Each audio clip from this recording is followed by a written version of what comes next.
Welcome to another episode of Backroom Electronics. Now, as you can see behind me, I've received my workbench, I've gotten it set up, I've gotten it built, and I've gotten a lot of my projects and other test equipment set up on it.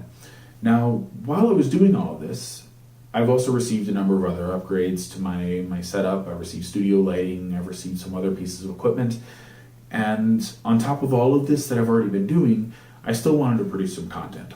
Now, I planned on doing this very mini project sort of thing that was basically just going to be an isolation transformer, a current limiter, and a Variac all in one project board. This should have been pretty simple. It shouldn't have taken me very long. It should have taken me maybe 2 weeks. Unfortunately, as with everything I touch, it's a rabbit hole. The deeper I follow the rabbit hole, the deeper I find out it goes. I broke tools.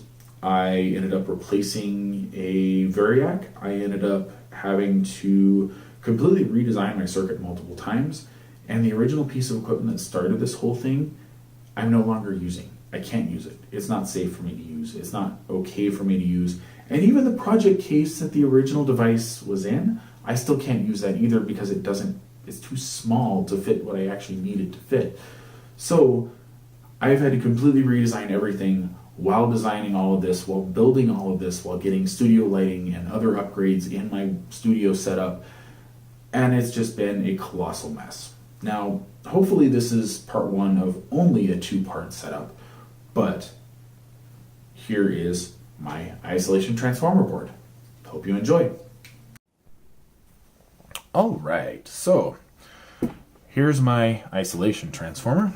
As you can see on the front, you have 2 outlets, the power switch for it, and on the back side, we have a fuse and our voltage selector.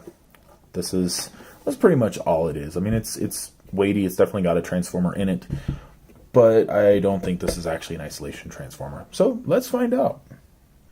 Okay, so what I have done is I've taken all the screws off. This is ready to come off. Now, before I do that, I wanted to do one quick test here. And what I'm going to do is I'm going to take my alligator clips and clip that to the negative, and I'm going to clip that to one side of this outlet right here, this plug right here, and I'm going to shove this inside here. Looky there. This is not an isolation transformer. This has a direct connection straight from here, so this has a connection straight from here to the outlet. This is not isolating anything. This is not safe. This is not okay. At least that's, for better or worse, that's not connected to anything. But there is a direct connection there. That is not isolating anything. This is dangerous. This is not okay to use as an isolation transformer. So let's open it up and see how this thing is actually wired. Okay, so let's take this cover off here. Now that we've established that this thing is not electrically isolating, we are going to have to replace this transformer with something that is going to isolate and is going to keep me safe. So let's pull the cover off. And that's about what I was expecting to see. So this thing has 3 wires going into this transformer, and the switch is back off over here. You kind of see that right there. There's the switch that switches between voltages. You've got your 2 outlets over here and your main power switch back here. And your fuse is back there and your line cord comes in right back here. That's what this is here, is your line cord. So the 3 windings tells me, or the 3 taps on this, I guess is more correct, tells me that this is basically a stepped auto transformer. If you don't know what that is, it's essentially a Variac. If you know what that is, it's useful in testing stuff, but a Variac lets you infinitely select your voltage between, normal current or normal outlet voltage, and usually a little bit more than what normal outlet voltage is. This thing isn't infinitely variable, it's selectable between 2 points. So this is it's basically a selectable Variac, an A or B Variac. So this is not safe. This is not okay to use as an isolation transformer. But lucky me, I do have a proper isolation transformer. So what we're going to do is we're going to install that here today. And we're going to make that work and make this thing safe to use. Okay, so this is an actual isolation transformer. This is actually, I mean, it is labeled as an isolation transformer. So we're going to actually check this out. I did want to show what this is going to look like to you. So over here we have our primary points. So these are the two sides of our primary. And then we have our two secondaries over here. Now this is actually selectable between 220 and 120 volts. And that's why you have 4 wires that are twisted together. So these here are going to have 0 electrical connection to these over here.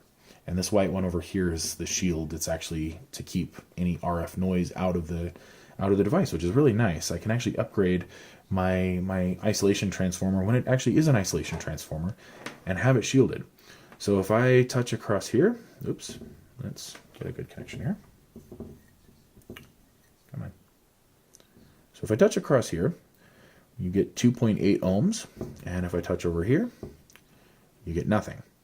And if I bring this over here, you get 1.9 ohms. So this is probably in step-up mode at the moment. I'll probably have to rewire that. Yeah, because 2.8 to 1.9. It's probably stepping voltage. So I'm going to have a look at that and see what I can't. Well, now we're getting 2 point something. And that might be within range. But as you can see, this is not connected to here at all. There is 0 connection across from the primary to the secondary. And that's what you want. You do not want this reference to here. What I mean by that is that the power coming out of your outlet is what's called reference to ground. So your neutral and your ground are tied together in your outlet box, in your breaker box. What that means is that if I come across raw outlet voltage off over here, this can kill me because I'm providing a path to ground. This has a ground link to it. There's an element of this that is across the ground. Now, by putting this isolation transformer in, that is just the same number of windings over here as over here, you're going to have no ground reference over here because this has nothing tying it to ground at all. That's what you want. This is going to be significantly safer for me and for anybody who wants to work on these sort of electronics. So what we need to do is we need to lengthen these wires a little bit. So I will be tearing this open. All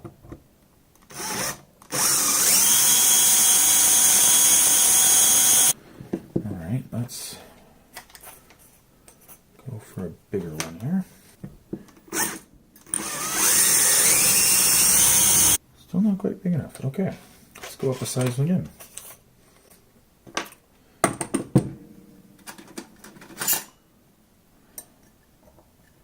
Well, if I don't do it, I don't know what will.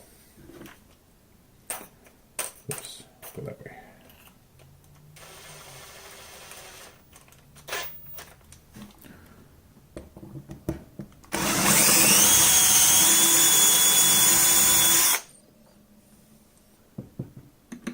Still, usually sinking that big of a hole knocks it right out. Is this not what I think it is?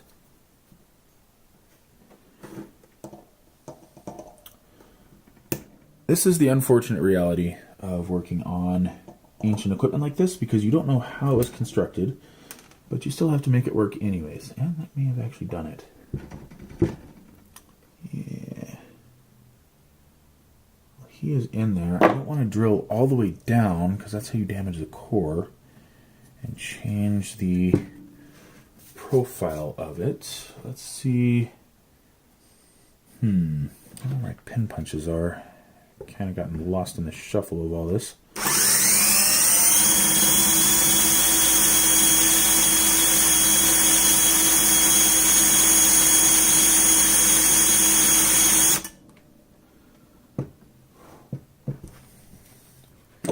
Yay, all that wax. Come on.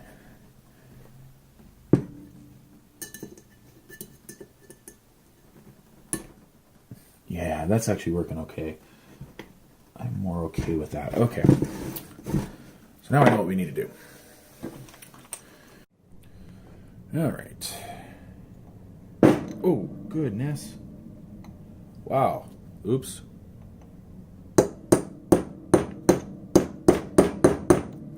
Yeah, he's not wanting to come out, is he? Oh,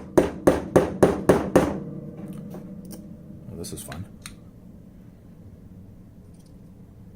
Yeah, he's not coming out, is he? Okay. Did that? No, it did not.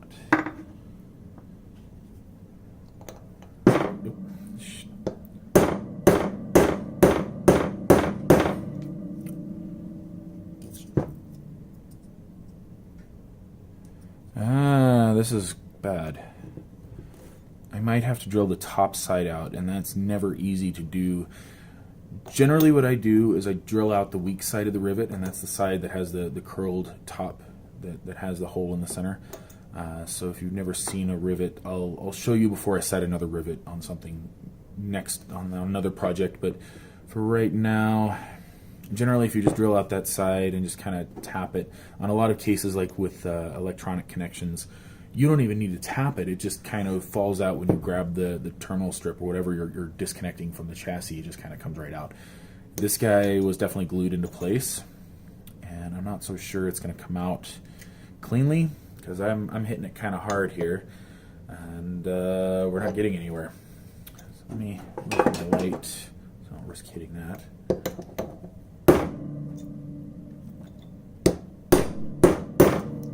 Whoa! Okay. Well,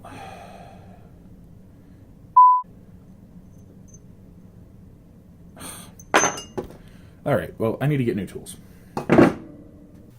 Well, I hope you enjoyed watching part one of a two-part project on this isolation transformer. Be sure to tune in next time for the conclusion. And if you enjoyed the video, be sure to give it a thumbs up and subscribe if you want to see more content like this. Catch you next time.